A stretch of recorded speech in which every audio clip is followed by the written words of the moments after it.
Welcome back, everybody. It is October of 2021, and this is episode 33 of What Is On My Desk.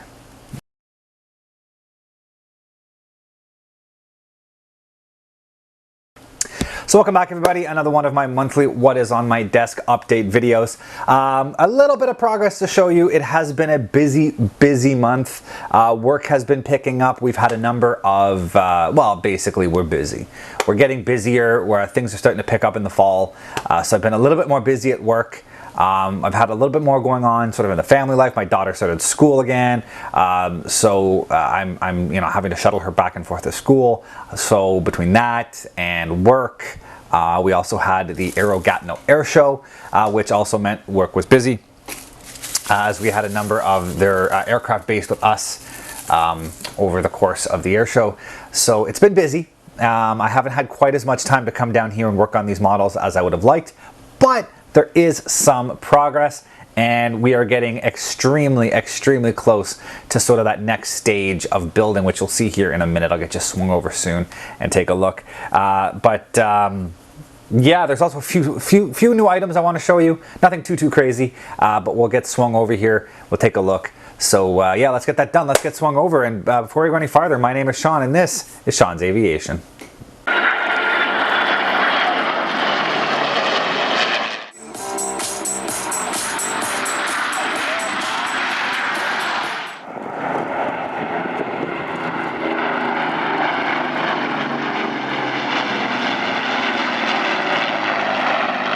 And just before we jump into this video, I do want to say thank you to everybody out there who has been following, who has subscribed, who have liked the videos, the people who are interacting through comments. I do appreciate that all. It is getting me that one step closer to that landmark of 1,000 subscribers. And for anybody out there who is wondering, I do plan on monetizing this channel, but only in the sense that it's going to offset some of the costs involved in the back end of running it. As I'm sure you've noticed, building these models takes up a lot of material. And up until now, that's just been coming out of my back pocket. So if I can offset those costs a little bit, it allows me to get some slightly better material, you know, get some newer models, get some new stuff going on, get some the construction done. As well, it's going to help offset with some of the travel I do going to air shows, and especially as things open up post-COVID. To some of the different locations that I plan on doing some on-location filming. So there are costs incurred. Up until now, I've been doing it in my back pocket, and you know, at some point, like I said, when I hit those 1,000 subscribers, I will monetize. So if anybody out there is questioning that, I will, but it's only for the back end to balance. So on that note, if you haven't subscribed yet and you like the content you're seeing, please subscribe down below. Click that like button. If you don't like the content you're seeing, let me know why. Send a comment over. Let me know what you don't like, what you think I could do better, and I'll do my best to try to make things work. So thank you very much, guys. And here we go, onto the video.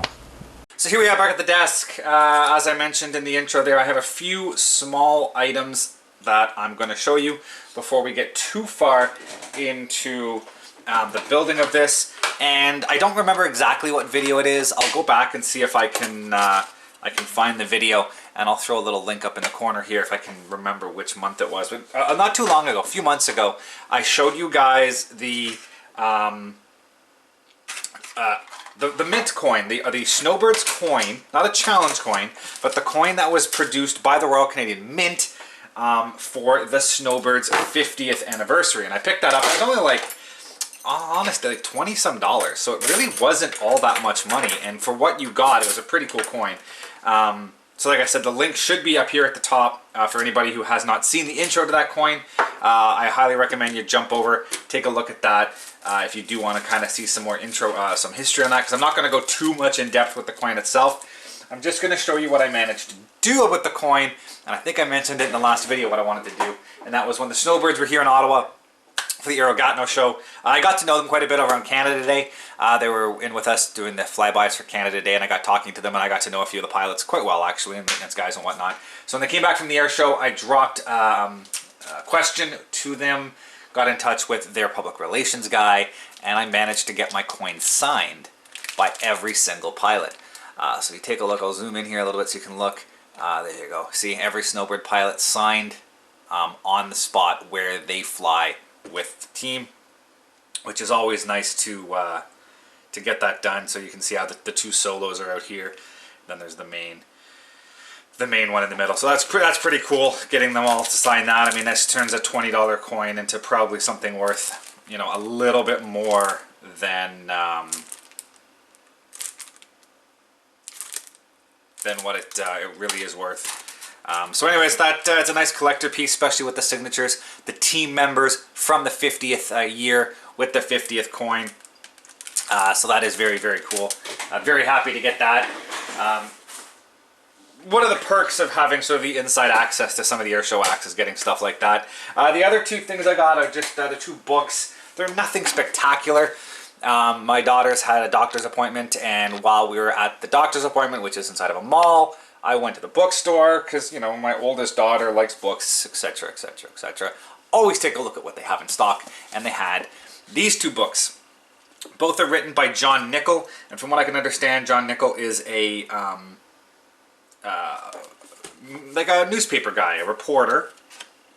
I believe he's a reporter in England. I don't know the whole history on him. I probably should have looked that up before I got too far into this. But anyways,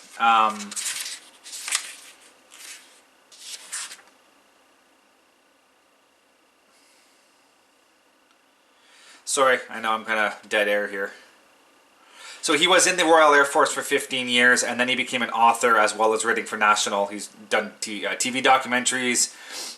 He's written for national newspapers, magazines, and is widely quoted commentator on military affairs. So he's an ex-Air Force officer, and he has quite a bit of history in writing books. And he's written these two. This particular one, obviously, as you can see, is on the Spitfire, and I apologize for this light. My light bulb is on fritz, and I haven't had time to find a new one. Anyways, yeah, so this is the book about the Spitfire. This is the book about the Lancaster, and they're basically the same format where they kind of talk about, it's more or less interviews with pilots, anecdotal stories. It's not like a history of the Spitfire, it's just a story about the Spitfire. The people who flew it, the people who maintained it, the history it had. So the Spitfire, and the same basic format with the Lancaster. The people who built it, the people who maintained it, the people who fly it, all that stuff. So it's very interesting. I'm very excited to get to reading these. I have quite a few other books I'm reading on the list for, but eventually I will get to these. Great reference, first-person anecdotal stories, especially if you do a lot of history videos like I do for the YouTube channel. It's always good to get a little bit of a context of what you're talking about. So that's always good. Yeah, doesn't hurt to get that. So that's about it on that side. Let's get taking a look at some of these models here, and I'm gonna go pretty much in the same order I have them on the desk, which is more or less the same order I show this to you every single month.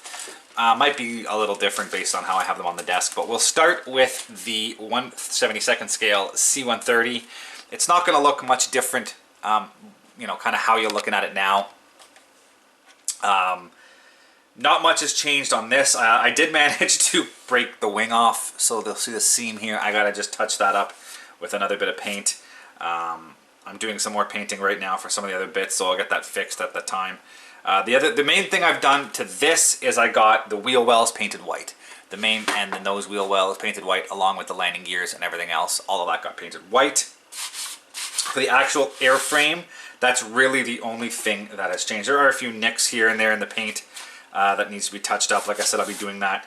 I'm painting some of the gear doors and the drop tanks and stuff are being painted, and as I'm painting those, I'll come over and kind of touch up some of this and some of the other little bits of paint here and there that are starting to chip off, and I'll just kind of give it that dirty look that I like, that look that the aircraft, you know, has been used and abused and repainted. So that is the main fuselage. I've also got the parts here. I've got the landing gears assembled. Again, you'll see the paint is starting to come off, scratch off a little bit. It doesn't stick very well to this plastic, but at the end of the day, I'm not too worried because this will be installed inside here. You can see that's why it's scraping off. I kind of tested the wheels. I'm going to put the wheels in place, and they're going to be partially retracted. So they're going to be slid up inside, and then the gear doors are going to be partially closed. The nose piece actually fell off. It fell off a few times, but it's fine because I've glued the wheels, and I'm going to basically mount it. It's going to be glued somewhere probably about there, and then it'll be glued on, and then the door will be partially retracted.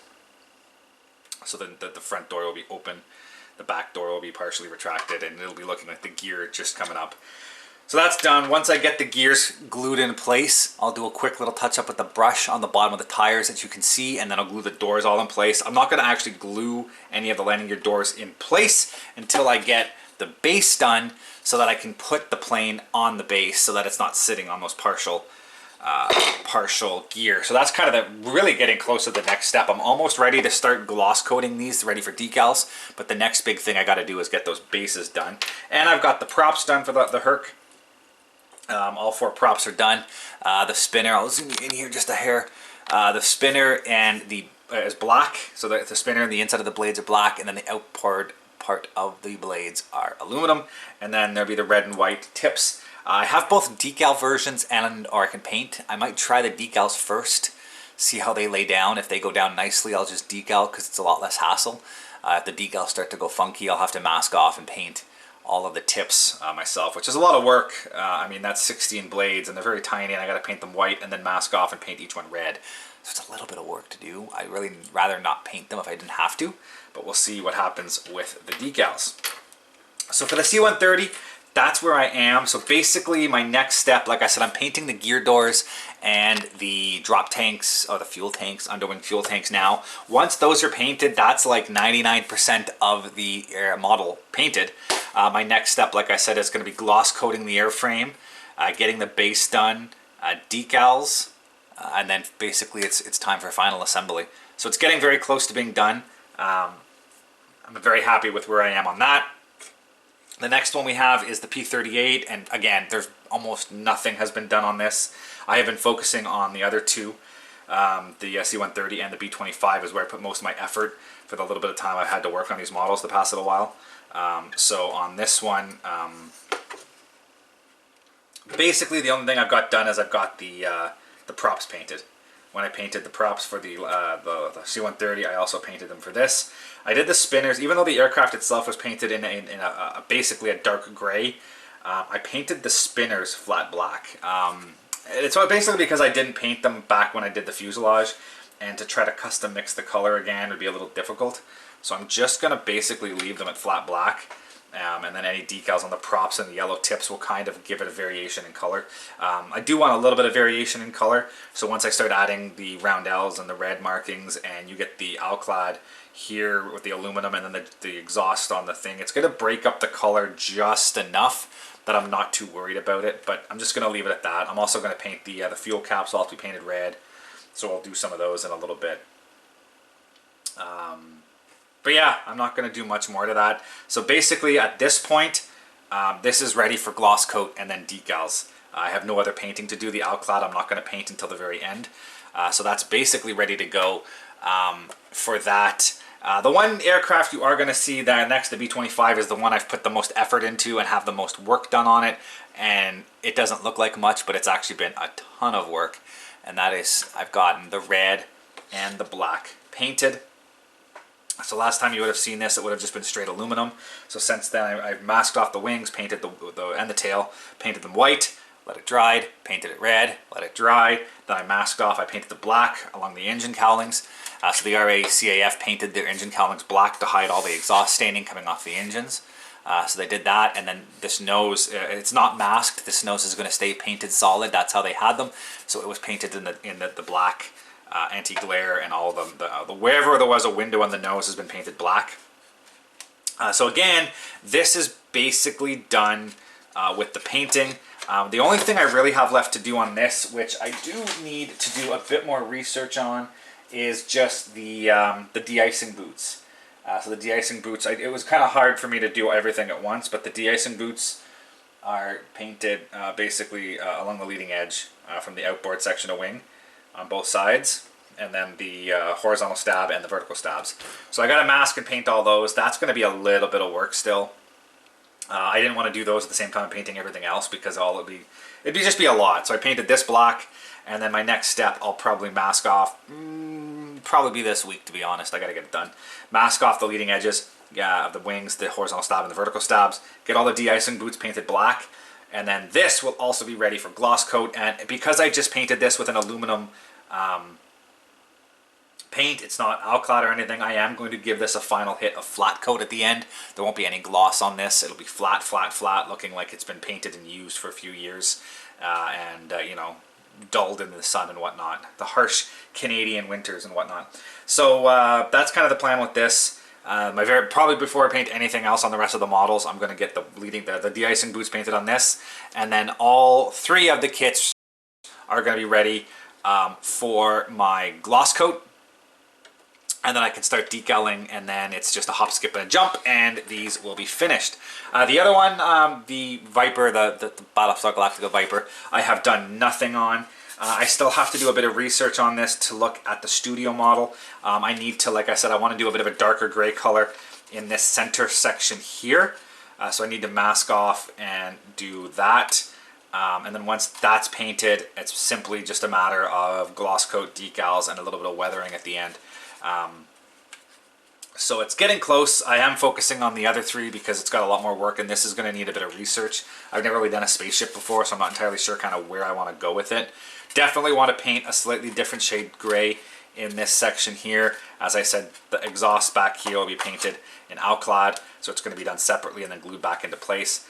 I just kind of have to sit down and plan of attack and come up with a paint scheme and get this done.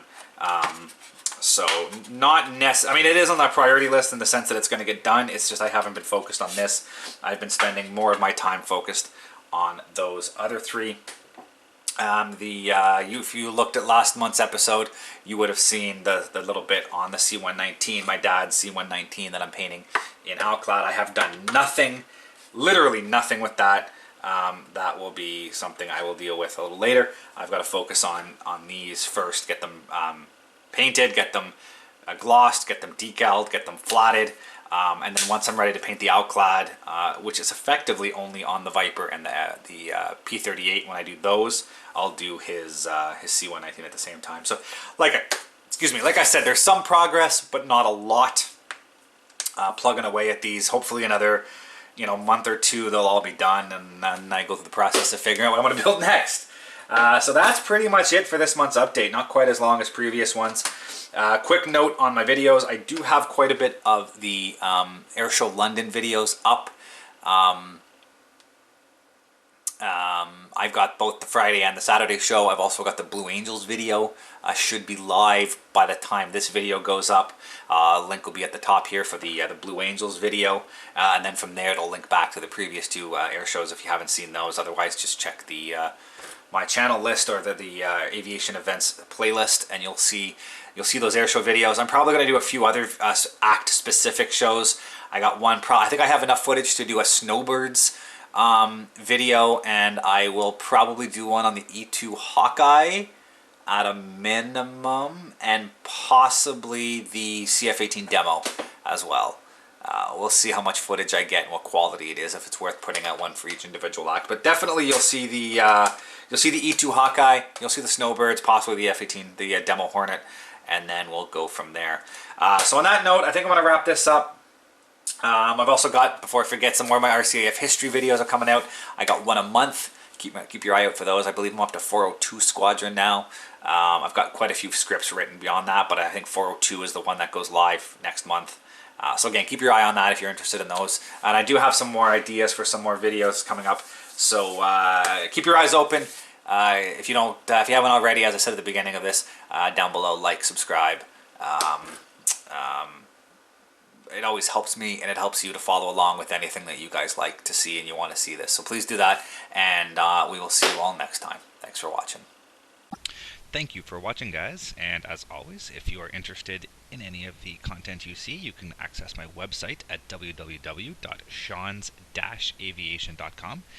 You can see all the latest pictures of aircraft and museums and the build logs of all of my current models and past models on that site. And if you're interested in any of this content, please click the subscribe button here on YouTube to follow more. Thank you very much, and see you guys next time.